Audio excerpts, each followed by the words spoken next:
Hello student, मैं Bittu sir आप सभी लोगों का स्टडी एग्ज़ाम सेंटर में स्वागत करता हूं। आज हम फिजिक्स पढ़ाने वाले हैं, जिसमें पहला क्वेश्चन आपको बोर्ड पे दिखाई दे रहा होगा। लिखा गया है कि अवतल दर्पण द्वारा बनने वाले किरण आरेख की विवेचना कीजिए। आपको बताना होगा कि हमने पिछले वीडियो में बताया था कि जो हमारा गोलीय दर्पण होता है वो दो प्रकार के होते हैं। एक होता है अवतल दर्पण और एक होता है उत्तल दर्पण।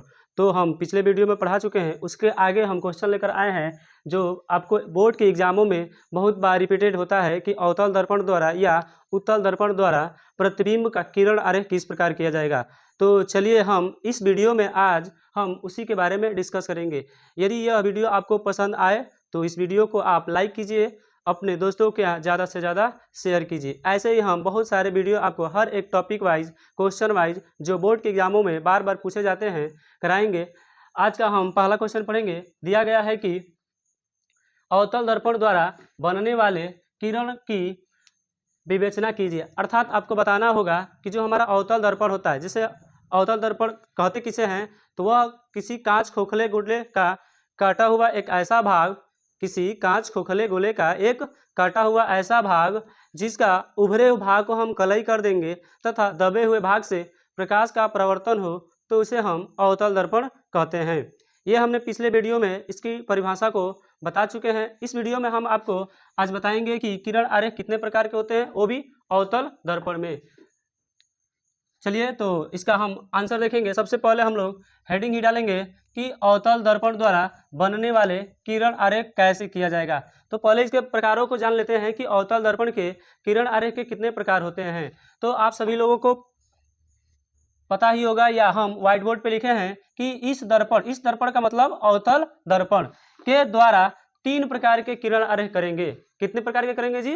तो 3 प्रकार के करेंगे। आपसे क्वेश्चन पूछा जाएगा कि बताइए अवतल दर्पण द्वारा किरण आरेख हम कितने प्रकार से कर सकते हैं, तो क्या बताएंगे जी? यह 3 प्रकार से होता है। पहला फर्स्ट दिया गया है कि जब कोई प्रकाश की किरण मुख्य अक्ष के समांतर जाती है। अर्थात कहने का मतलब क्या है कि यहाँ पे हम फिगर फर्स्ट नंबर बनाए हैं। दिया गया है कि हमारा एक M1 M2 क्या है जी? अवतल दर्पण है। इसको बीचों बीच से एक रेखा खींचे हैं जिसको हम कहेंगे मुख्य अक्ष। मुख्य अक्ष पर हमारे 2 बिंदु होंगे जिसमें क्रमशः लिखा गया है F और C।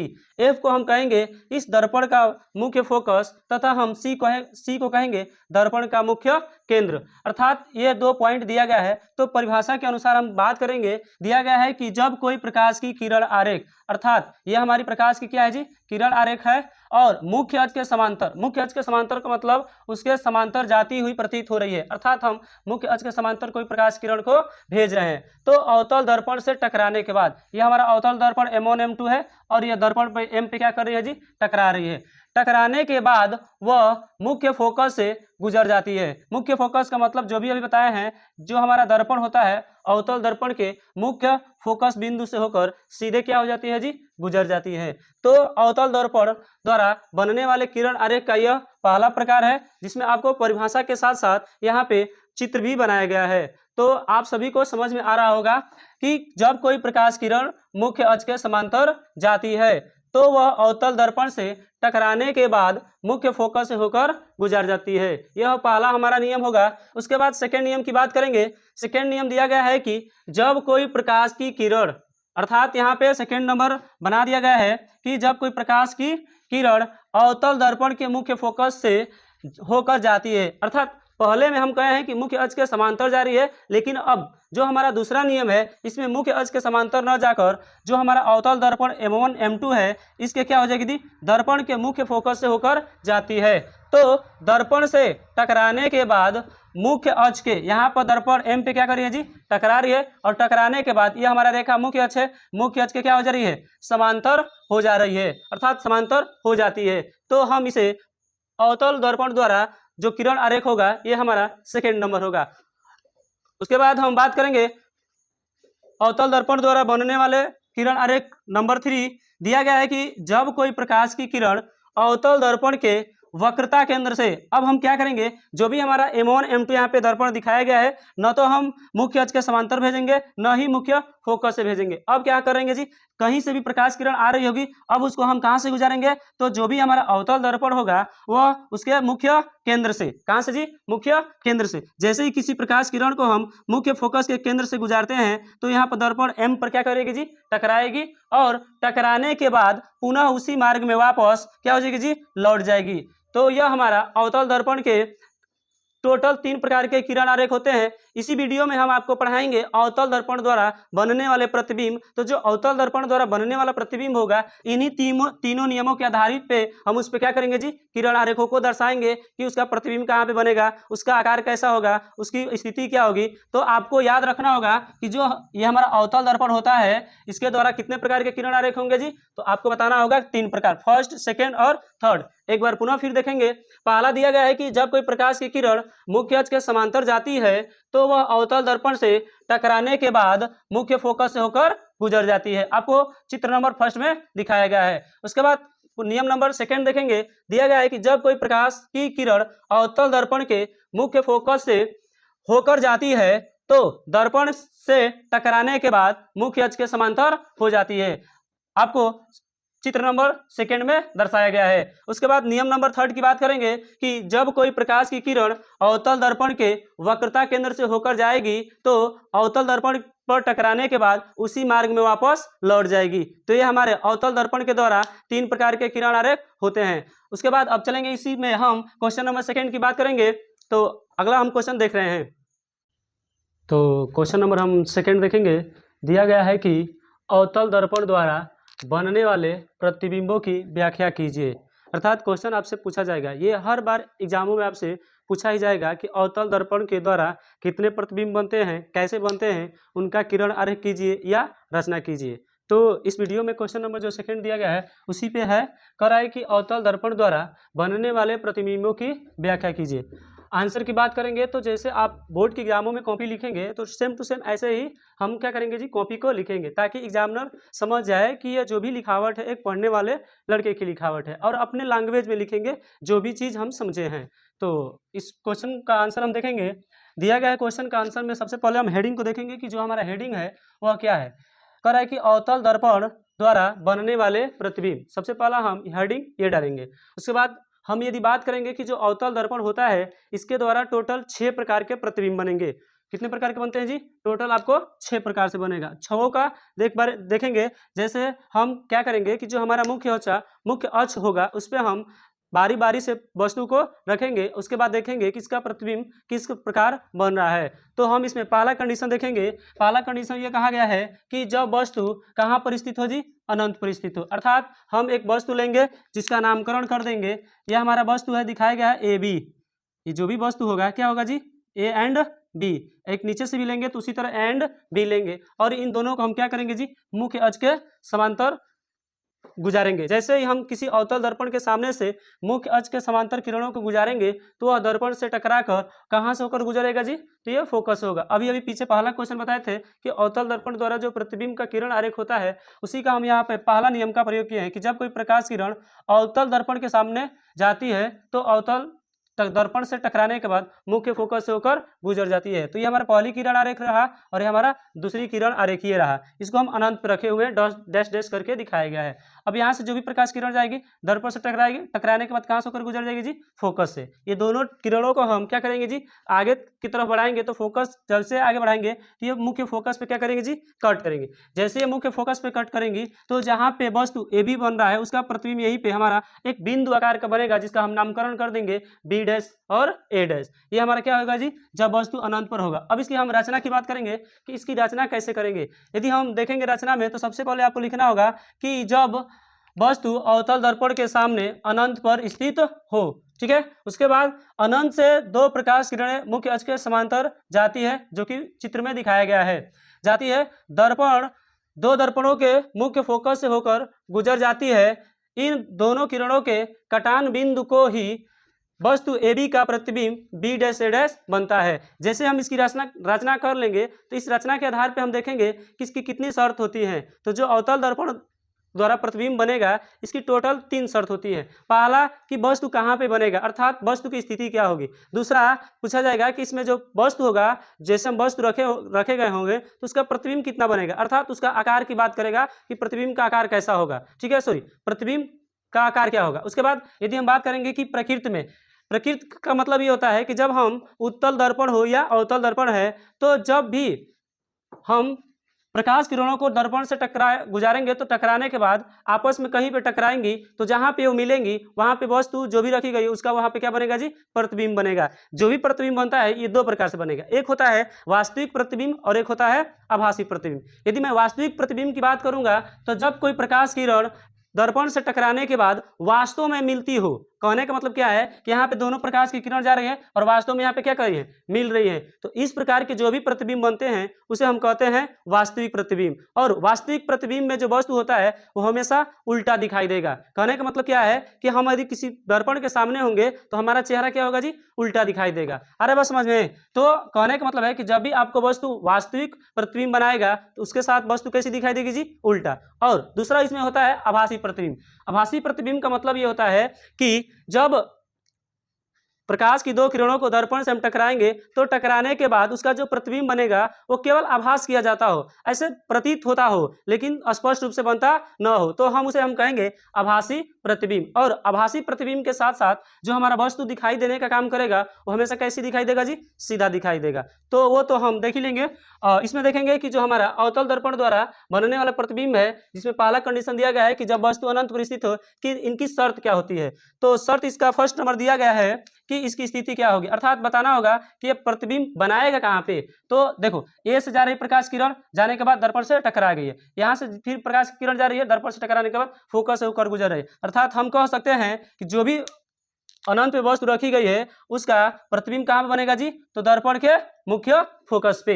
और उसके बाद सेकेंड नंबर शर्त देखेंगे, दिया गया है कि प्रतिबिंब का आकार, आपको बताना होगा कि जो प्रतिबिंब का आकार होता है वो कैसा होगा।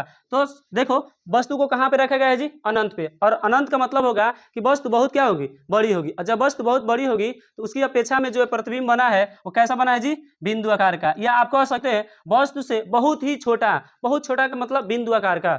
उसके बाद तीसरा नंबर की हम शर्त देखेंगे प्रतिबिंब की प्रकृति। प्रकृति अभी बताया हूं कि यह प्रतिबिंब बनाएगा कैसा। तो प्रतिबिंब कैसा बनाएगा जी, ये दर्पण के सामने जब भी प्रतिबिंब बनेगा तब क्या होगा जी, उसमें वास्तविक प्रतिबिंब बनेगा और वास्तविक के साथ साथ क्या हम चिपका देंगे जी, उल्टा चिपका देंगे। तो ये हमारा अवतल दर्पण द्वारा पहला है कि जब वस्तु अनंत पे स्थित हो। इसमें आप दूसरा हेडिंग देखेंगे, अब ध्यान से देखेंगे, जब वस्तु हमको अनंत में रखे हैं तो वस्तु को कहां पर रखेंगे जी, अनंत और वक्रता केंद्र के बीच में। तब इसकी कंडीशन क्या होगी, आगे देखते हैं।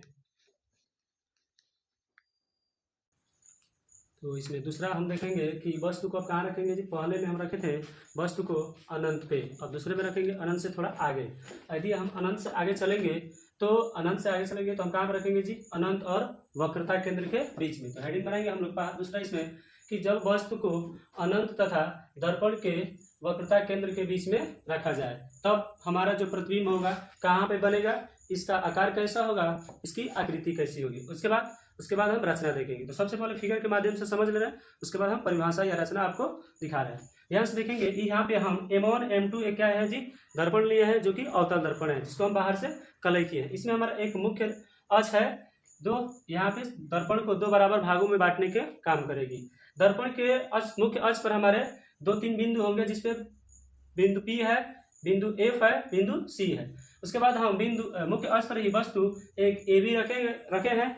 वस्तु AB से चलने वाली प्रकाश की किरण, यह हमारा वस्तु A है, A से चलने वाली प्रकाश किरणें दर्पण से टकराने के बाद हमेशा कहाँ से होकर जाती है जी, मुख्य फोकस से। जैसा कि हमने प्रश्न नंबर पहले में बताया हूं कि जो अवतल दर्पण का किरण आरेख होता है उन्हीं का प्रयोग करके हम क्या करेंगे जी, प्रतिबिंबों को बनाना सीखेंगे। तो पहला किरण कहाँ से जा रहा है जी, मुख्य अक्ष के समांतर। उसके बाद जैसे ही पहला किरण मुख्य अक्ष के समांतर जा रही है तो हमेशा कहाँ से होकर जाएगी जी, फोकस से।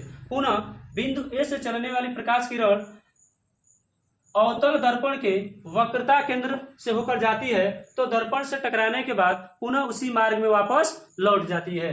इन दोनों किरणों पे कटान बिंदु को ही वस्तु AB का प्रतिबिंब B', A' बनता है। तब इसके शर्त होते हैं। शर्त में क्या देखेंगे, इसके क्या अवस्था होंगी, मतलब स्थिति क्या होंगी, इसका आकार कैसा होगा और इसकी प्रकृति कैसी होगी। तो यदि हम पहले यदि बात करेंगे कि प्रतिबिंब बनेगा कहाँ, तो कहाँ पे बन रहा है जी, C और F, अर्थात अवतल दर्पण के वक्रता केंद्र तथा मुख्य फोकस के बीच में।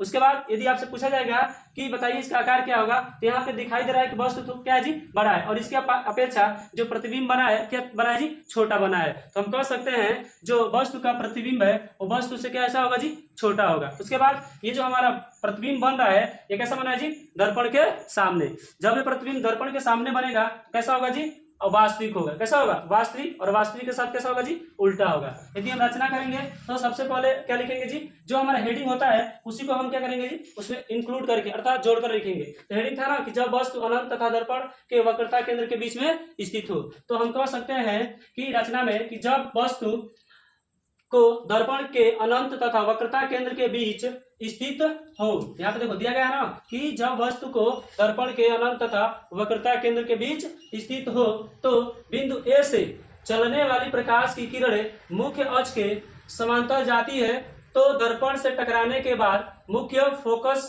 से होकर गुजर जाती हैं। पहला नियम था, इंक्लूड हो गया। पुनः बिंदु ए से चलने वाली प्रकाश की किरण वक्रता केंद्र से होकर जाती है, तो दर्पण से टकराने के बाद उसी मार्ग में वापस लौट जाएगा। इन दोनों किरणों को कटाने मतलब दोनों किरणों के कटान बिंदु को ही वस्तु ए बी का प्रतिबिंब क्या बने जी, A B dash A dash. तो हमारा ये तीन कंडीशन है। पहला है कि प्रतिबिंब की स्थिति, दूसरा है प्रतिबिंब का आकार, और तीसरा है प्रतिबिंब की प्रकृति। तो आपसे स्थिति पूछा जाएगा तो क्या बताओगे जी, वक्रता केंद्र तथा मुख्य फोकस के बीच, अर्थात आप ये भी कर सकते हैं सी एंड एफ के बीच। उसके बाद प्रतिबिंब का आकार पूछा जाएगा तो वस्तु से छोटा।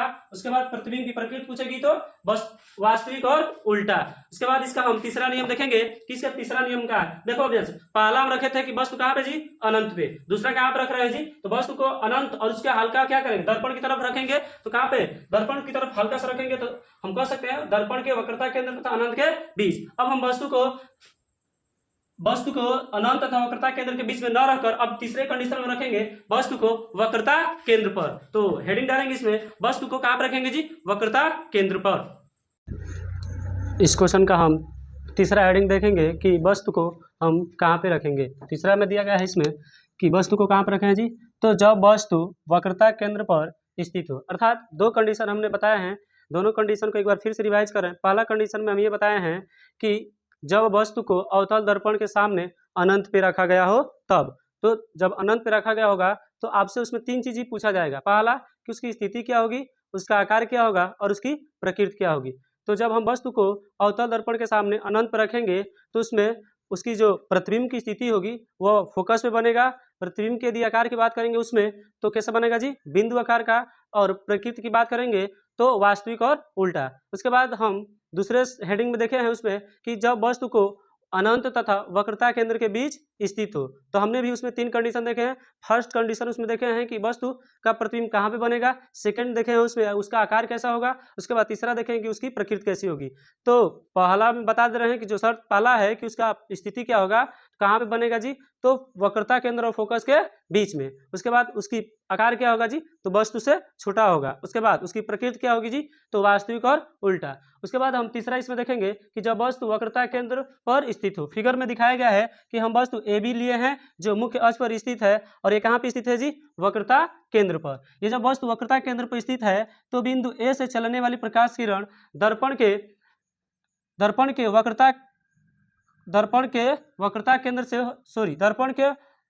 फोकस होकर जाती है। तो फोकस से जाने के बाद दर्पण के बिंदु क्यू पर टकराती है, और क्यू पर टकराने के बाद मुख्य अक्ष के समांतर हो जाती है। पुनः बिंदु ए लिए हैं, और ए से चलने वाली प्रकाश किरण दर्पण के बिंदु पी पर टकराती है, और बिंदु पी से टकराने के बाद दर्पण के मुख्य फोकस से होकर गुजर जाती है। इन दोनों किरणों को आगे बढ़ाएंगे तो यह क्या करेगा जी, दोनों आपस में काटेंगे। जैसे ही काटेंगे तो कहाँ पे काटेंगे, तो जहाँ पे वस्तु रखा गया उसी के ठीक सामने बी डैश ए डैश क्या करेंगे जी, वस्तु ए बी का प्रतिबिंब बनेगा। तब इसमें हम कंडीशन देखेंगे कि इसकी जो रचना होगी कैसे होगी। तो इसकी रचना देखेंगे। रचना में क्या है कि सबसे पहले हम जो हेडिंग बनाए हैं उसी को इंक्लूड करेंगे। दिया गया है कि वस्तु को जब हम अवतल दर्पण के सामने वक्रता केंद्र पर एक वस्तु हम ए बी रखा गया है, ए बी जो रखा गया है, तो बिंदु ए से चलने वाली प्रकाश की किरणें दर्पण के मुख्य फोकस से होकर जाती है। तो दर्पण से टकराने के बाद कहाँ पे टकरा रही है जी, बिंदु क्यू पर। दर्पण से टकराने के बाद मुख्य अक्ष के समांतर हो जा रही है, जैसा कि चित्र में दिखाया गया है। पुनः एक बार सुनेंगे कि जब वस्तु को अवतल दर्पण के सामने वक्रता केंद्र पर एक वस्तु ए बी रखा गया है तो बिंदु ए से चलने वाली प्रकाश की किरणें दर्पण के मुख्य फोकस से होकर जाती है तो दर्पण से टकराने के बाद वह मुख्य अक्ष के समांतर हो जाती है। यह आपको फिगर में दिखाई दे रहा होगा। उसके बाद पुनः बिंदु ए से चलने वाली प्रकाश की किरणें मुख्य अक्ष के समांतर, अब इस बार प्रकाश कैसे जा रही है जी, मुख्य अक्ष के समांतर जा रही है। तो जब किरण मुख्य अक्ष के समांतर जाती है तो दर्पण से टकराने के बाद मुख्य फोकस से एफ से होकर गुजर जाती है। एफ से होकर क्या हो जाएगी जी, गुजर जाएगी। इन दोनों किरणों के कटान बिंदु को ही वस्तु ए बी का प्रतिबिंब बी डैश ए डैश बनता है। तो आपको याद रखे रहना होगा कि जब वस्तु वक्रता केंद्र पर स्थित हो तो इसका फिगर क्या बनेगा, उसकी स्थिति क्या होगी, उसका आकार क्या होगा। यदि मैं शर्त की बात करूंगा तो दिया गया फर्स्ट कंडीशन कि इसकी प्रतिबिंब की स्थिति अर्थात प्रतिबिंब कहाँ बनेगा, तो आपको याद रखना होगा कि जब वस्तु अवतल दर्पण के सामने वक्रता केंद्र पर रखा गया हो तो उसका जो प्रतिबिंब बनेगा वक्रता केंद्र पर ही अर्थात सी पर ही बोल देंगे। उसके बाद सेकेंड नंबर दिया गया है प्रतिबिंब का आकार। प्रतिबिंब का आकार का मतलब इसका प्रतिबिंब का आकार कैसा होगा, तो ध्यान से देखेंगे जितनी लंबाई की वस्तु है उतना ही लंबाई का क्या बना है जी, प्रतिबिंब। तो हम कह सकते हैं कि जो प्रतिबिंब का आकार है वो वस्तु के बराबर बनेगा। उसके बाद तीसरा इसमें दिया गया है कि प्रतिबिंब की प्रकृति। प्रतिबिंब की प्रकृति का मतलब ये होता है कि कैसा दिखाई देगा और कैसा बनेगा। तो दर्पण के सामने बन रहा है तो वास्तविक बनेगा और वास्तविक के साथ हम कैसा चिपकाते हैं जी, उल्टा। ठीक है, तो आपको याद रखना है। और ये जो तीसरा हमारा हेडिंग है वेरी वेरी इंपॉर्टेंट बना लेना, क्योंकि यह एग्जाम में बार बार रिपीटेड हुआ है। आप 2022, 21, 19 आप ऐसे देखेंगे, 23 में भी देखेंगे तो ये क्वेश्चन आया हुआ था। आपका ऑब्जेक्टिव हो चाहे सब्जेक्टिव हो सब कवर किया जाएगा आपको इसी वीडियो में, इस क्वेश्चन के माध्यम से। तो जो भी आपको बताया जा रहा है इसको 2 से 4 बार आप पढ़िए, लिखिए, समझिए, आपको सफलता जरूर मिलेगी। तो ये हमारा आज का अवतल दर्पण द्वारा बनने वाले प्रतिबिंबों की संख्या में से 3 बता चुके हैं और इसमें और हम बताए थे कि 6 प्रकार के होते हैं तो 3 और बताएंगे। वीडियो ज़्यादा लंबी हो जा रही है इसलिए हम आज इस वीडियो में इतना ही। नेक्स्ट वीडियो में आपको इसके 3 भागों को पढ़ाए जाएंगे जो कि बहुत ही वो भी इंपॉर्टेंट होंगे। उसमें आपको बताया जाएगा कि प्रतिबिंब कभी कभी आभासी भी बन जाता है हमारे अवतल दर्पण में, तो आपको अगले वाले वीडियो में बताया जाएगा। प्लीज़ यदि आप ये वीडियो देखने से आपको समझ में आ रहा है, कुछ भी समझ में आया हो तो इस वीडियो को आप लाइक कीजिए, अपने दोस्तों के यहाँ शेयर कीजिए और इस चैनल से जुड़े रहिएगा। हर एक सब्जेक्ट, कहने का मतलब फिजिक्स, मैथ, केमिस्ट्री, बायोलॉजी, इसी चैनल पर आपको हर बोर्ड के एग्जामों का, वो चाहे 10th का हो या 12th का हो, सबका कराया जाएगा इस चैनल के माध्यम से। तो आपको बहुत सारे क्वेश्चन को इसमें दिया जाएगा। इसमें हम आपको ऑब्जेक्टिव टाइप क्वेश्चन भी हो सकता है कि सामने न आकर आपको PDF प्रोवाइड कराकर भी कराएंगे। तो आप इस चैनल को जुड़े रहिएगा। होप आप सभी को जो भी पढ़ाए हैं वो समझ में आया होगा। तो प्लीज़ इस वीडियो को ज़्यादा से ज़्यादा शेयर कीजिए। Thank you.